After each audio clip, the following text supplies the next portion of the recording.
After every tick there's a tock, after every ding there's a dong. Tick tock, ding dong, ding dong. Now Major Churchman was strict. As you might imagine, he expected things to happen in the correct order. Always on time, discipline was a core of his existence. No one was going to change that.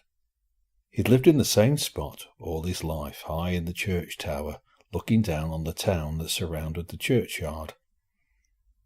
He demanded that the church bell would ring every hour. Ding dong, every hour. He also demanded a tick, a tock, a tick, a tock, to count down the seconds, the minutes, the hours. Each tick would be identical, and each tock must follow exactly as it had done since the church had been built many years before. Now Tick didn't mind this. He enjoyed his orderly existence, knowing exactly where he would be at any given time. Tock was a different matter. He always followed Tick, and that didn't seem right to him. Why should he always be forced to become second? But he wouldn't dare complain, not while the Major was watching his every tock. Every year the Major had his face washed.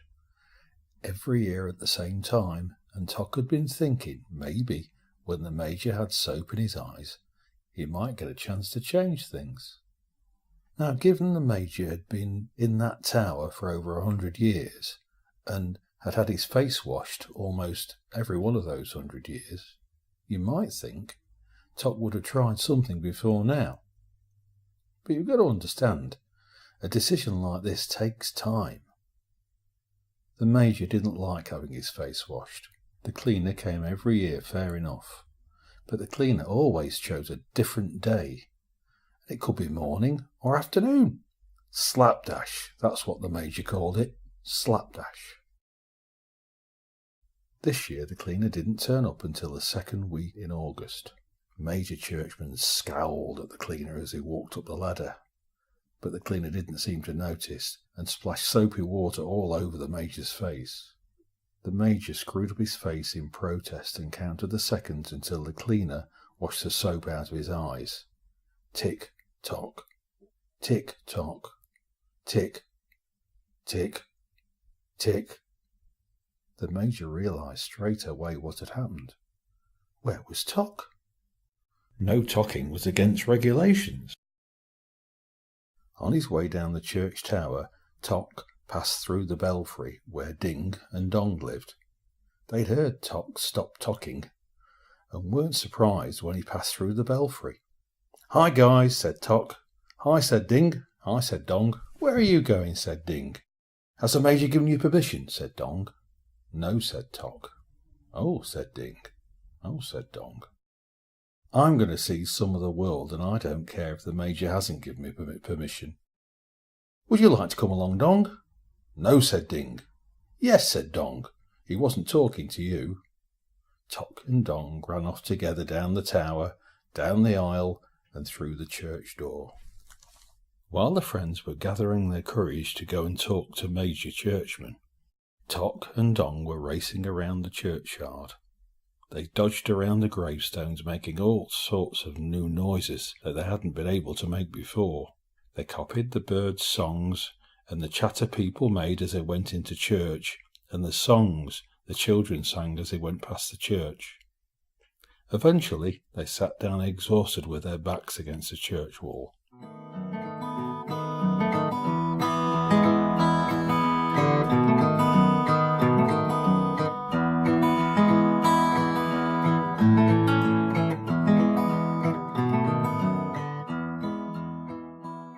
"What do you think Ticky's doing?" said Tock. "I don't know." "What do you think Dingy's doing?" said Dong. "I miss Tick," said Tock. "I miss Ding," said Dong. "Perhaps we should creep back into the belfry and see how they are," said Tock. "Perhaps we should," said Dong. So they quietly crept back into the church and up the tower. Tick and Ding were pleased to see their friends when they tiptoed back into the belfry and quietly closed the trapdoor behind them. "We didn't expect to see you two back so soon," said Tick. "We didn't expect to be back so soon," said Tock. "It'll be dark outside soon," said Dong. They all nodded. Being outside in the cold and dark wasn't what they were accustomed to. Tock and Dong had enjoyed their day of freedom, but wanted to come home now. But it might not be that easy. What about Major Churchman? They all looked at each other and then looked up to the trapdoor into the church tower where Major Churchman was waiting. "He'll never let you come back in, he's furious," said Tig. "He said he was going to do terrible things to you," said Ding.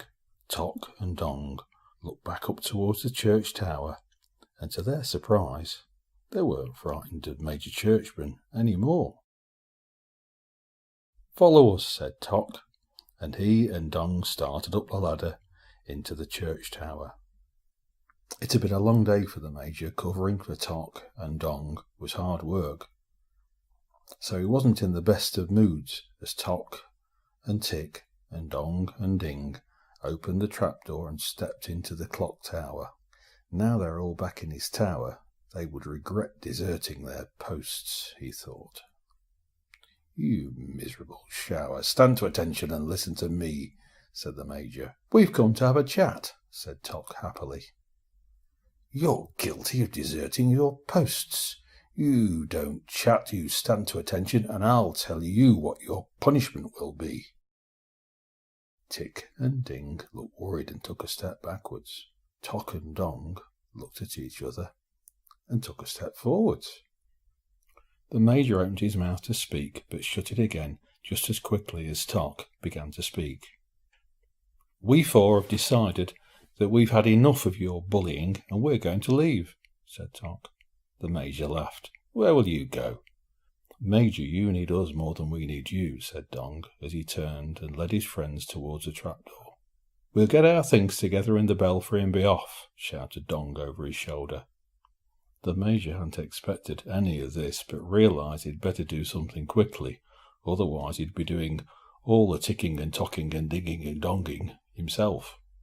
Okay, I'm sorry, lads. It was bad enough losing Tock and Dong. I can't lose all of you. Come back and we'll find some way of working together," said the Major. And so it was that Tock followed Tick and Dong followed Ding as they went back and made friends with the Major. They all worked better as a team, and if the people who lived in the houses around the church were awake late at night, they might have heard an occasional tock tock ticky ticky tock tock, or a few dong dong dingy dingy dong dongs. And if they looked up at the church tower while this was going on, they might have seen the smiling face of Major Churchman. After every tick there's a tock, after every ding there's a dong. Tick tock, ding dong, ding dong. Tock tick, dong ding, everyone should get a chance. After every tick there's a tock, they're always hand in hand. After every ding there's a dong, ding